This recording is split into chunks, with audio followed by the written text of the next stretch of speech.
The Low Country deserves real leadership. That's a quote from our guest, Mac Deford, who is here to discuss the issues defining his campaign.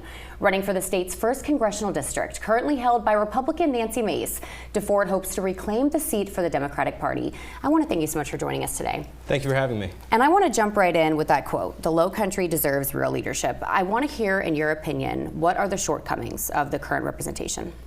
Well, I don't think that our current Congresswoman has done much for the Low Country. In fact, I think her voting record has been very harmful for the Low Country. For example, she voted against the bipartisan infrastructure bill, but then she showed up to take credit for when that money came into the Low Country. She's also voted against bills, for example, that would provide training and resources for law enforcement to respond to mental health crises, that would expand GI Bill rights to our service members serving in the National Guard and the reserves. And she's voted no against a whole host of bills that are really detrimental to the Low Country. And I would also say this, I mean, being a member of Congress means that you're not just pointing out the problems, but you're finding solutions. So when you're, when you have a problem, for example, with a spending bill, that's okay. You can disagree on something, but come with a solution if you're going to have a disagreement on something. And we don't see that from her. She's not providing any solutions to any of the issues or problems that she sees. Matt, can you tell us a little about yourself and why you decided to run for office? Absolutely. So I am a U.S. Coast Guard veteran. I'm also an attorney. I've been an attorney for local government. I was a federal law enforcement officer and search and rescue crewman at Coast Guard Station Charleston. And I'm running for really two reasons. The first is that I'm 35 years old. I think that my generation needs a few more seats at the table up in Washington. Currently, the House of Representatives is comprised of only 12% from my generation. We need to be able to bring forward fresh perspective and ideas to the experienced members that are currently serving in Congress.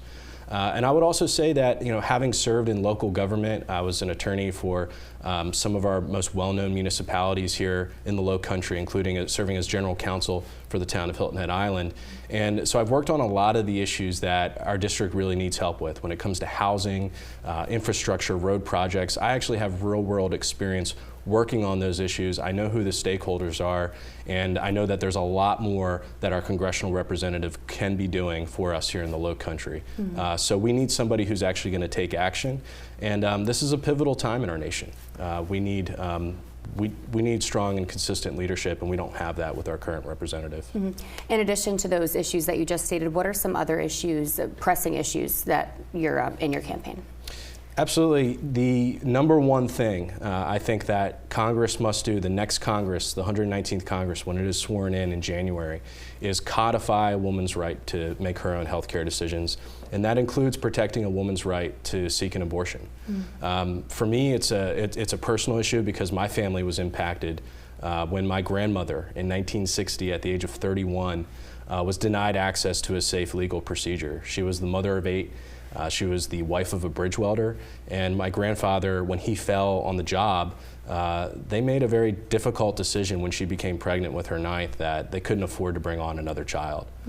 So unfortunately, though, my grandmother Adele was denied access to a safe legal procedure, and she obtained a back alley abortion and died 2 weeks later. People need to understand that it's not just, it's bad enough that a young woman, 31 years old, that's 4 years younger than I am now, lost her life. But also a husband lost his young wife. 8 children lost their mother, including my mother, who was 5.5 years old at the time.